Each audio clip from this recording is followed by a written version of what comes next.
नमस्कार दोस्तों, आज हम बात करेंगे रूम एंड पिलर मेथड की। रूम एंड पिलर मेथड क्या होता है और उसमें किस प्रोसीजर से एक्सट्रक्शन होता है और डेवलपमेंट होता है और डिप्लरिंग होता है। ये भी दो प्रोसीजर से कंप्लीट होता है। जिस प्रकार से board and pillar method complete होता है, ये भी दो सेम सेम पूरा प्रोसीजर वही रहता है। रूम बोर्ड एंड पिलर का प्रोसीजर पूरा रूम एंड पिलर प्रोसीजर में रहता है। इसे इसमें फर्स्टली डेवलपमेंट होता है, उसके बाद डिप्लरिंग होता है। रूम एंड पिलर मेथड होता क्या है, रूम एंड पिलर क्यों बोला गया है दोस्तों? रूम एंड पिलर इसलिए बोला गया है क्योंकि जो हमारे पिलर की साइज होती है, ये पिलर हमारे क्या होता है कि पहले क्या होता था बोर्ड एंड पिलर में कि ये हमारा लिमिटेड होता है। 4.8 मीटर से अधिक नहीं होना चाहिए, 4.8 मीटर से अधिक नहीं होना चाहिए। लेकिन ये हमारा जो ये गैलरी जो होती है, ये हमारी 6 से 7 मीटर की होनी चाहिए। 6 से 7 मीटर तक हो सकती है, ठीक है ना। उसके बाद गैलरी और ये हमारा पिलर हो गया।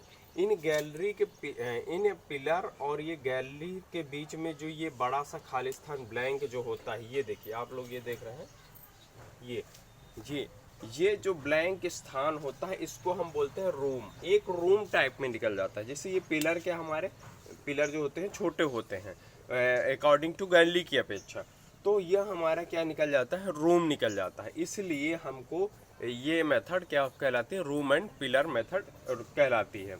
ना कि ये कोई मेथड थी पहले, तो ये रूम एंड पिलर एक अलग एक्सट्रक्शन करने का तरीका था, लेकिन अब इसको मेथड के रूप में जाना जाता है। तो इसको बोलते हैं रूम एंड पिलर मेथड। इसमें जो गैलरी की साइज है वो गैलरी की साइज है 6 से 7 मीटर तक कर सकते हैं। और इसमें बड़ी मशीनें यूज होती हैं। बड़ी मशीनें जैसे सीएम कंटिन्यूअस माइनर का यूज किया जाता है और शटल कार का यूज किया जाता है, जो इसमें प्रोडक्शन काफ़ी ज़्यादा होता है, ठीक है ना। इसमें प्रोडक्शन काफ़ी ज़्यादा होता है। इसके लिए क्या क्या वो रहने चाहिए, इसके लिए क्या क्या प्रिवेंशन रहने चाहिए, क्या क्या अपने पास एडवांटेज, तभी ये मेथड हो सकती। इसमें कम से कम 4 से 5 मीटर तक कोल की वेट रहनी चाहिए, मतलब थिकनेस, कोल ऑफ थिकनेस जो 4 से 5 मीटर की होनी चाहिए। कोई भी जियोलॉजिकल फॉल्ट नहीं होना चाहिए, कोई भी जियोलॉजिकल फॉल्ट नहीं होना चाहिए, ठीक है ना। और यही सब प्रकार की डाइक नहीं होनी चाहिए, और ना ही वहाँ पे रिवर होना चाहिए, ना कि ट्रेन लाइन होनी चाहिए। ये सब अपने को देख के चलना है, तभी ये मेथड स्टार्ट होती है। सेम प्रोसीजर रहता है जिस प्रकार से रूम एंड पिलर मेथड में रहता है, उसी प्रकार से बोर्ड एंड पिलर मेथड में रहता है, वही प्रकार से रूम एंड पिलर में रहता है।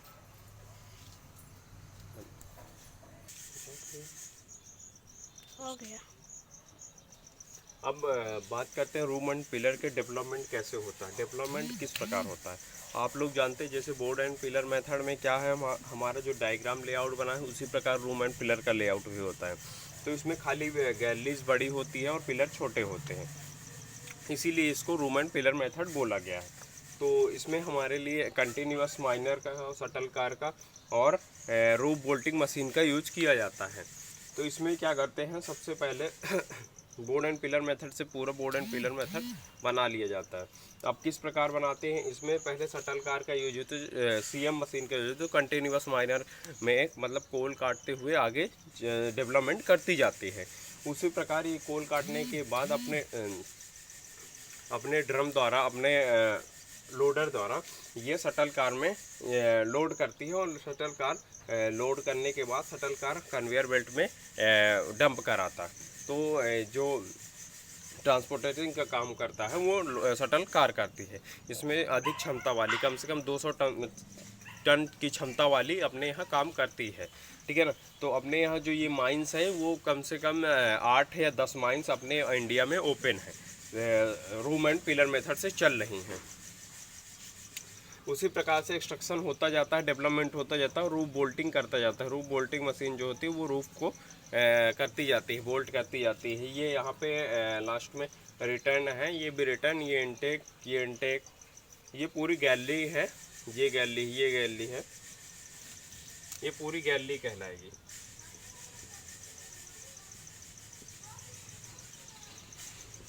ये गैलरी, ये गैलरी।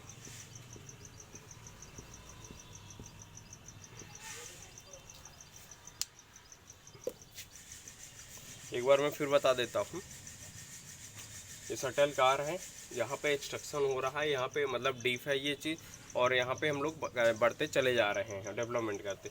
यहाँ पे ये अपने सीएम मशीन है, ये शटल कार है। CM machine continuous miner machine काट रही कोयला और शटल कार में लोड कर रही। शटल कार लोड करते हुए कोयला यहाँ पे कन्वेयर बेल्ट में डंप कर रहा है।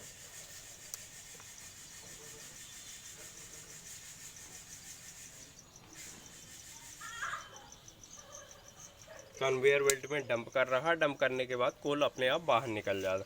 जैसे सीएम मशीन यहाँ इंस्ट्रक्शन कर चुकी है, तो यहाँ प्रूफ बोल्टिंग की जा रही है।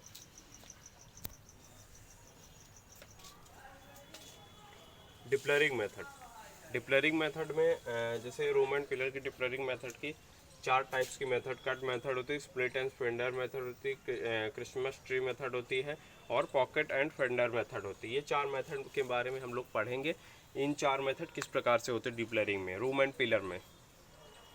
डिप्लरिंग में 4 प्रकार से अपन लोग डिप्लरिंग करते हैं। जैसे कि हम लोग एक्सट्रक्शन कर लिए, उसके बाद डिप्लरिंग करना है, तो हम लोग ये सब मेथड से कर सकते हैं।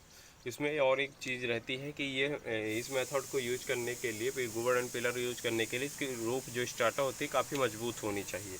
वहाँ की कोल की जो बेड है वो काफ़ी मजबूत होनी चाहिए।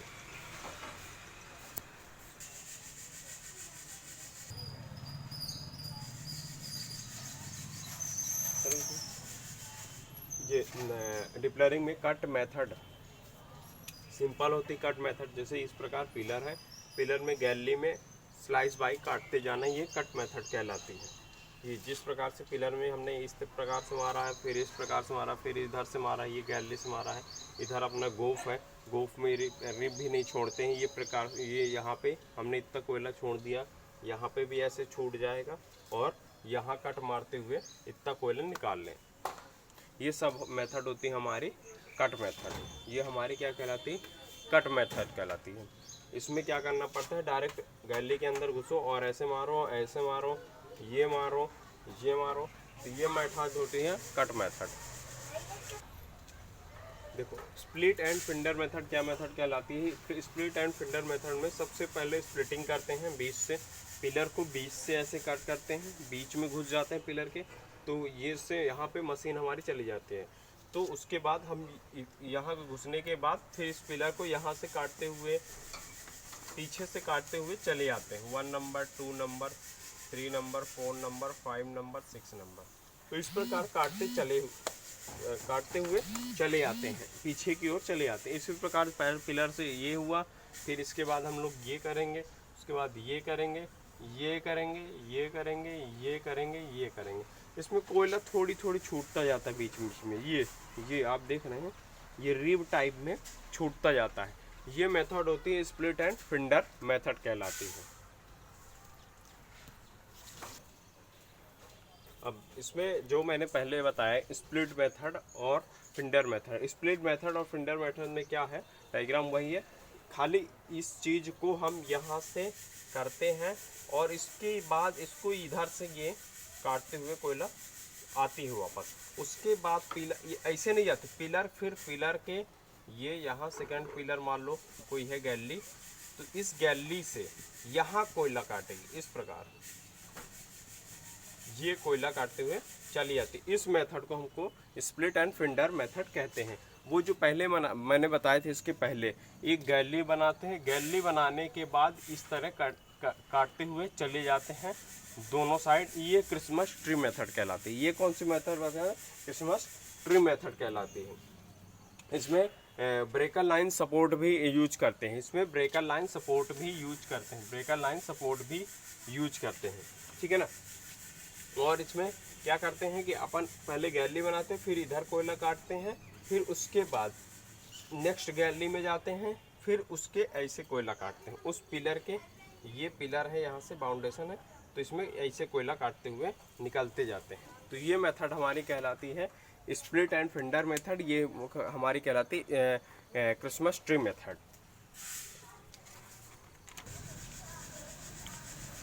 हाँ ये लास्ट मेथड होती है पॉकेट एंड फिंडर मेथड। ये मेथड बड़े पिलर के लिए, जैसे पिलर का साइज बड़ा हो तो उसको 20 से 1-2-3 बार स्प्लिट करके 20 से पूरा स्प्लिट करने के बाद फिर हम कोयले को ऐसे निकालते हुए जाते हैं। ये पहले इधर निकाला, फिर इधर निकाला, फिर इधर निकाला, फिर इधर, फिर इसी में इसी के अंतर्गत फिर ये मतलब एक ही पिलर में 3-4 बार स्प्लिट करके मतलब पॉकेट टाइप का निकालते हुए आते हैं।